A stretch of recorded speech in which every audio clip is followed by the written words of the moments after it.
आत्मा क्या बताते हैं?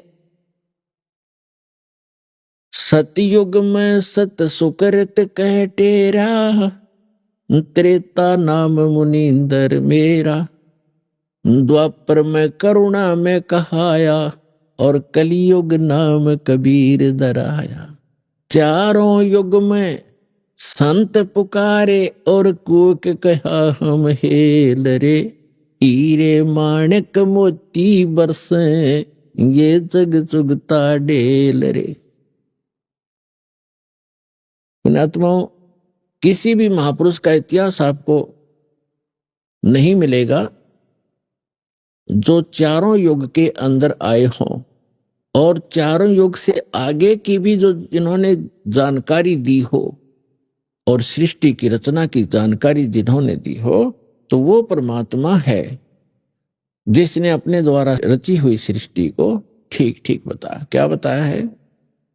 परमात्मा इस वर्तमान के चल रहे चतुर्युगी में सबसे पहले सतयुग के अंदर सत सुकृत नाम से यहां प्रकट हुए थे, और ये लीला ऐसी ही करते हैं। परमात्मा वो परम अक्षर ब्रह्म, इनफैक्ट वास्तव में यदि कोई भगवान है, परमात्मा है, तो एक ही है।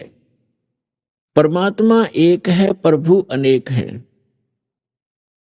पुण्यात्मा, धीरे धीरे आप बच्चे हो, इस अध्यात्म मार्ग की जब आप पीएचडी कर लोगे तब इन कोड वर्डों को समझोगे। अभी तो हम सभी को ही भगवान कह देते हैं, सभी को परमात्मा कहते हैं। फिर आपको लास्ट में एक ही परमात्मा नजर आएगा, जैसे श्रीमद् भगवद गीता अध्याय नंबर 15 के श्लोक नंबर 16 और 17 में 3 पुरुष हैं, एक सरपुरुष, एक अक्षर पुरुष। सरपुरुष ये ब्रह्म है जिसके लोक में हम रह रहे हैं, ये काल है, ये 21 ब्रह्मांड का पुरुष है, 21 ब्रह्मांड का स्वामी है, 21 ब्रह्मांड का मालिक है, केवल 21 ब्रह्मांड का।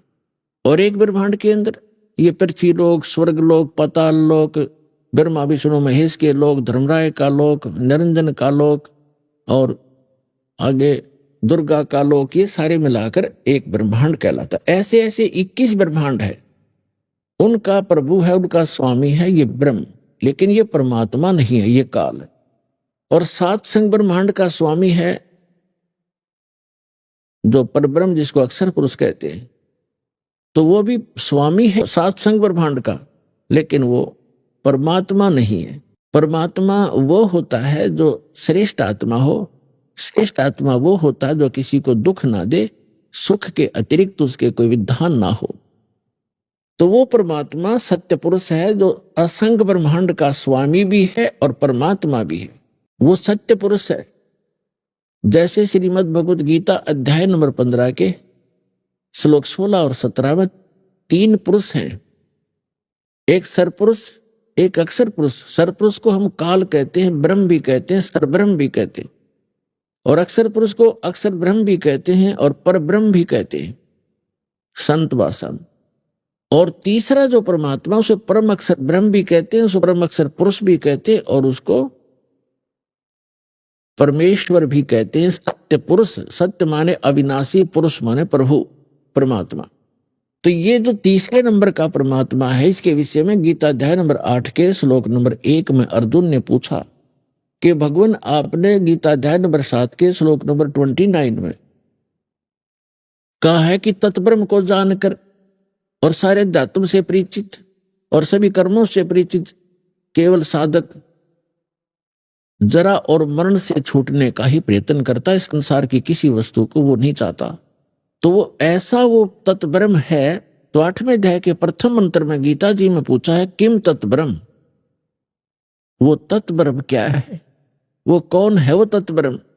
तो गीता अध्याय नंबर 8 के श्लोक नंबर 3 में गीता ज्ञानदाता कहता है, वो परम अक्षर ब्रह्म है, वो सर्वशक्तिमान परमात्मा, परम अक्षर ब्रह्म, सबसे श्रेष्ठ। परम माने श्रेष्ठ, अक्षर माने अविनाशी, और ब्रह्म माने परमात्मा। अब जैसे अक्षर पुरुष को भी अक्षर पुरुष कहा है, पर ब्रह्म को भी अक्षर माने अविनाशी, लेकिन यहां परम अक्षर पुरुष कहा है कि उस वास्तव में अविनाशी परमात्मा वो है श्रेष्ठ, सबसे श्रेष्ठ। अब जैसे एक मिट्टी से बना हो, एक स्टील से बना हो, तो उस मिट्टी वाले की तुलना में वो स्टील वाला स्थाई ज्यादा है, लेकिन उसका नाश होगा एक दिन, उसको जंग लगेगा। और वास्तव में सोना जो है उसको जंग नहीं लगता, तीसरा मटेरियल वो समझो। तो ऐसे वो परमात्मा परम अक्षर ब्रह्म है। तो गीता अध्याय नंबर 15 के श्लोक नंबर 16 और 17 का ये निष्कर्ष है कि इस पृथ्वी वाले लोक में, नाशवान लोकों में दो प्रभु प्रसिद्ध है, एक सरपुरुष एक अक्षर पुरुष। और इनके अंतर्गत जितने प्राणी हैं वो भी नाशवान है। जीवात्मा तो किसी की भी नहीं मरती, वो तो पशु पक्षियों की भी नहीं मरती, वो तो अलग विषय है। फिर 15वें अध्याय के 17वें श्लोक में कहा कि उत्तम पुरुष है तू अन्य। उत्तम पुरुष माने श्रेष्ठ भगवान पुरुषोत्तम, वो तो इन दोनों से अन्य है, सरपुरुष और अक्षर पुरुष से। और परमात्मा इति उदारते, जिसको परमात्मा कहा जाता है, परमात्मा श्रेष्ठ श्रेष्ठ आत्मा जो कभी दुख ना दे किसी को। और ये लोक तरम अवैश्य विवर्ती अवैश्वर है, जो तीनों लोकों में प्रवेश करके सबका धारण पोषण करता, वो है अविनाशी परमात्मा। तो ये परमात्मा परमेश्वर, ये जो तीसरे नंबर का भगवान है, ये सबका जनक है और ये है वास्तव में परमात्मा। बाकी स्वामी है, प्रभु है। तो यहां थोड़ा सा आपको धीरे धीरे सारा ज्ञान कराएंगे।